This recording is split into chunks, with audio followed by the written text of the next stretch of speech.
Halo Kepolavers, selamat datang kembali di Cerita Terkepo. Tempat kita membongkar kisah-kisah paling heboh dari dunia nyata maupun dunia maya.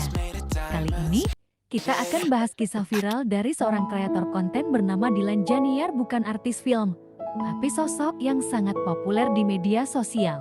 Dilan Janiar adalah selebgram sekaligus kreator konten asal Yogyakarta yang dikenal dengan gaya bicaranya yang manja, lucu, dan spontan. Ia mulai dikenal luas sejak aktif di TikTok dan Instagram, dan berhasil mengumpulkan jutaan pengikut. Bahkan, banyak netizen menjulukinya Dilan Bontot karena sering meniru suara anak kecil dengan lucu dan natural. Tapi di balik gaya lucunya itu, Dilan baru-baru ini bikin geger publik lewat kisah pahit rumah tangganya. Bayangin, dia menikah di Januari tahun 2023, tapi baru sebulan menikah, suaminya sudah ketahuan selingkuh. Nama suaminya adalah Safnoviar Tiasdi, dan kabarnya perselingkuhan ini bukan cuma satu kali.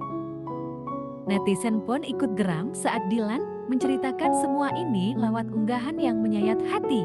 Dilan mengaku sempat menahan diri untuk tidak curiga dan memilih percaya penuh pada suaminya.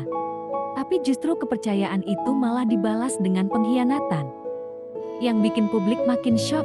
Meski suaminya bukan orang terkenal, nggak punya prestasi mencolok, dan bahkan disebut lemah, dia tetap berani selingkuh dengan banyak perempuan.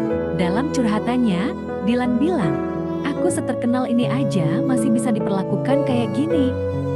Bayangin kalau aku bukan siapa-siapa, mungkin udah dijadiin keset." Komentar itu langsung memicu simpati dan kekesalan dari netizen. Banyak yang heran kenapa wanita secerdas, sepopuler, dan secantik Dilan bisa diperlakukan seperti itu. Dilan bukan hanya selebgram biasa. Ia juga lulusan Universitas Gadjah Mada UGM jurusan Teknik Geodesi. Cantik, pintar, terkenal, dan punya masa depan cerah, tapi tetap bisa disakiti oleh orang yang salah. Yang lebih menggemparkan lagi, Dilan rela memberikan harta gonogini sebesar 800 juta rupiah dan rumah di Palembang kepada mantan suaminya.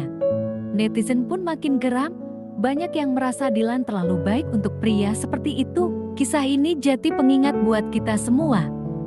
Pengkhianatan bisa terjadi bahkan di hubungan yang terlihat sempurna. Dan keberanian Dilan untuk speak up adalah bentuk kekuatan yang patut diapresiasi. Jadi, bagaimana menurut kalian, Kepolavers? Apakah kalian pernah melihat atau bahkan mengalami kisah serupa? Yuk tulis di kolom komentar, dan jangan lupa like, share, dan subscribe untuk update kisah terkepo lainnya. Sampai jumpa di episode berikutnya.